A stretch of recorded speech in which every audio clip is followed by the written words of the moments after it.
कबो ना करीला। हर की जाए पिया जवानी हमर जराई रे गइला ना, आए गो नचनिए करन कनिया के भुलाई रे गइला ना। चलिए जुड़ी जा आप सब, सबके प्रणाम बा, नमस्कार बा। हम आप सबके राइटर, आप सबके भाई अखिलेश कश्यप। ये है भाई क्या दूगो दिखा रहा है, 1 0 और यहाँ पे दिखा रहा है।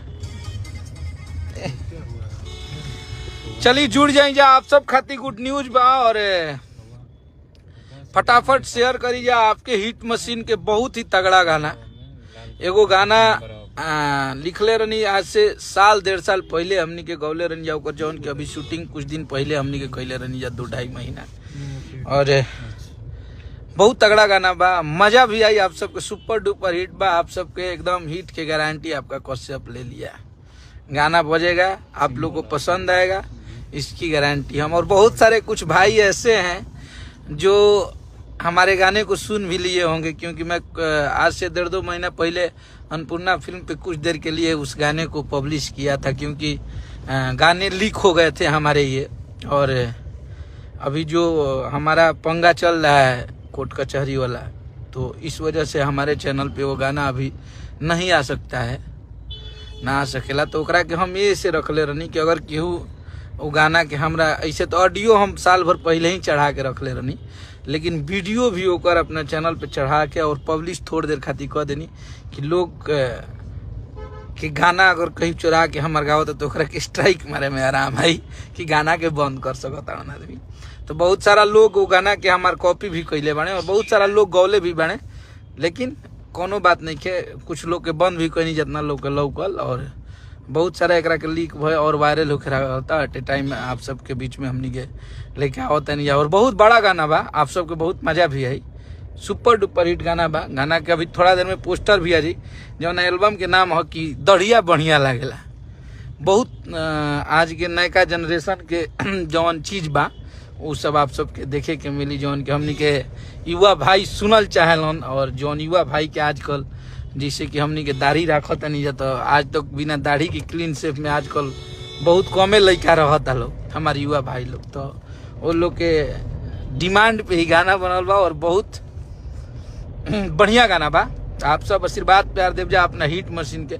और हम आज एगो पोस्ट कैले रहनी फेसबुक पे कि एगो हम यूट्यूब के मेन जौन यूट्यूब हमनी के बाद जौना पर सबकर गाना छूटता, वो पर बहुत लोग के किस्मत भी बदल जाता, जितना भी लोग गावत हैं। तो यूट्यूब के स्टोरी में देखनी कि हमनी के भोजपुरी के 2 गाना टॉप 10 में इस साल के अपन यूट्यूब चार्ट निकल रहे, जौना में टॉप 10 में हमनी के 2 गाना भोजपुरी के शामिल रहे और दोनों के दोनों गाना खेसारी लाल यादव के रहे। तो लोग विरोध करस, लोग खेसारी लाल यादव के नीचा गिरावस, वो एक अलग का चीज है। लेकिन यहाँ पे भोजपुरी का अगर मान सम्मान कोई बढ़ाया तो आपका सुपरस्टार खेसारी लाल यादव बढ़ाया है। और इसलिए हम ये बात बोल रहे हैं, ये नहीं कि हम उनके लिए राइटर हैं, उनके भाई हैं, चाहे उनके हम प्रिय हैं, चाहे उनके साथ रहते हैं। एगो इंसानियत के नाते अगर हमनी के भोजपुरी के अगर ये दोनों गाना ना रही तो हमनी के भोजपुरी वो चार्ट लिस्ट में शामिल ना हुई। और हमनी के भोजपुरी अगर उमें साउथ के पुष्पा निहन सिनेमा के गाना बा, बहुत बड़ा बड़ा ओकरा में गाना रहे हमनी के बॉलीवुड के, जौना में हमनी के 2 भोजपुरी के भी गाना रहे। तो बोले वाला लोग जौन भोजपुरी सुधारक भइल बने, चाहे भोजपुरी के झंडा लेके दौड़त आए तो हई ना होगा कि चाहिए, क्योंकि वो इन सब चीजों को नहीं ना बोलेंगे, क्योंकि इन सब चीजों को वो लोग बोलेंगे तो वहां पे तो खेसारी लाल यादव की बारे में बोल देंगे, उनकी बड़ाई हो जाएगी, खेसारी लाल यादव को ऊपर दिखाएंगे। ऊपर तो दिखाना नहीं है खेसारी लाल यादव को, उन लोगों को नीचा दिखाना है, दबा के रखना है, उनकी गलतियों को खोज करना है कि खेसारी लाल यादव ने कहाँ चूक किया, क्या उनके लोगों ने चूक किया, उनके टीम मेंबर ने क्या किया, उस सब चीजों को दिखाना है इन लोगों को। तो जौन नीमन चीज बा, जौना से हमनी के भोजपुरी के मान सम्मान बढ़ल बा, ओकरा के आप सबके कोशिश करे के चाही कि ओकरा के दिखाई जा, ओकरा के लोग के पास पहुंचाई, जे पब्लिक बा ओकरा भी जाओ तो ये बहुत बढ़िया लगी। ई ना कि हई गा दिलन हो हऊ कह दिलन हे पे, जितना अपन कंट्रोवर्सी करके अपने 2 रुपया कमाने का वो सब साजिश है। और हमारी जो भोली भाली जनता है इन लोगों को हमेशा बेवकूफ़ बनाना कि ये वो कर दिए, ये वो कर दिया, ऐसा नहीं चलता है। जो चीज़ है जिसके वजह से आज आपके भोजपुरी का नाम ऊपर हुआ, जिससे भोजपुरी हमारा गर्व कर रहा है कि हमारे भोजपुरी के 2 गाने इस साल के पूरे ट्रेंडिंग लिस्ट में, यूट्यूब लिस्ट में दूसरे 2 गाने, एक 4 या 5 नंबर पे और एक 9 की 10 नंबर पे, हारमोनिया और कोको कोला, जिस गाने को आप लोगों ने बहुत आशीर्वाद प्यार दिया। तो इतना बड़ा भोजपुरी खाती अगर कोनो सुपरस्टार आप लोग का, आप जे भी खेसारी भैया के प्यार करे वाला लोग बा, आज जे भोजपुरी के प्यार करे वाला लोग बा, तो आप लोगों के लिए खेसारी लाल यादव को गिफ्ट देना है इस बार। और गिफ्ट के रूप में आप लोगों को ये गाना को सुपर हिट कराना है। जो गाना आ रहा है दढ़िया बढ़िया लगेला, जो हमारे हिट मशीन जी गाए हैं, उसमें फीचरिंग में यामिनी सिंह जी हैं और आपका भाई लिखा और मेरा छोटा भाई मुकेश यादव, जो कि हमारे साथ बहुत सारे गाने आए हैं उनके, मुकेश के, और भाई है छोटा, वो भी लिखा है। और शुभम भाई ने कंपोजिशन किया, ये भी गुप्ता ने म्यूजिक बनाया है। जो हमारे बहुत सारे गाने ये भी गुप्ता ने बनाया था, तो उसको भी आप लोग ये भी गुप्ता को प्यार दीजिए। भाई है और बहुत अच्छा म्यूजिक करता है और उसको हम बहुत सपोर्ट भी करते हैं, प्यार भी करते हैं। तो आप ये भी गुप्ता को भी बहुत सारी शुभकामना कि भाई तुम खूब आगे बढ़ो और खूब तरक्की करो भोजपुरी में, मेरा आशीर्वाद है। इसमें यामिनी सिंह जी हैं, जो अभी हाल ही में जिनका हसीना गाना आप लोगों को हंसा रहा है, हर जगह बज रहा है।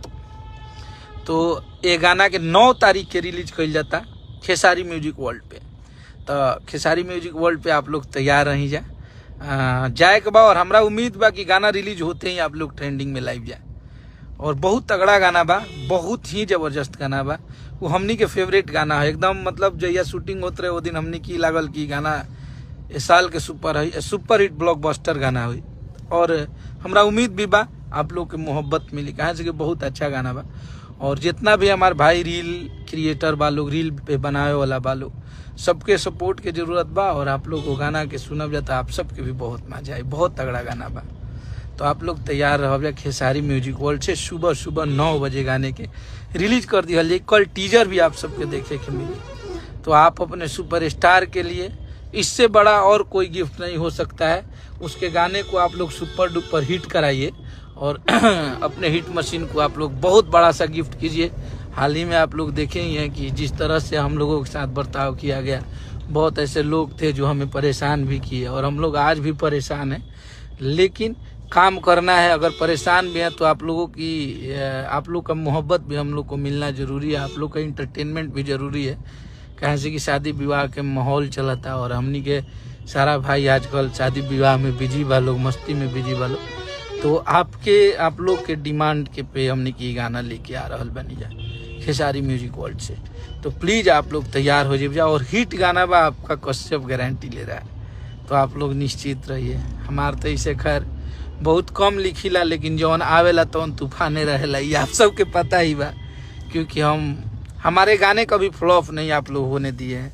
ये मुझे अपने आप पे गर्व और आप लोगों पे घमंड होता है कि आप लोग हमारे गाने को इतना सुनते और इतना मोहब्बत देते हैं कि हमारे जो भी गाने आए, चाहे जितने भी खेसारी भैया के लिए गाने लिखे हैं, मुझे याद नहीं है कि वो गाना कोई 10 मिलियन से कम का होगा। तो ये भी एक राइटर के लिए बहुत बड़ा बहुत मायने रखता है।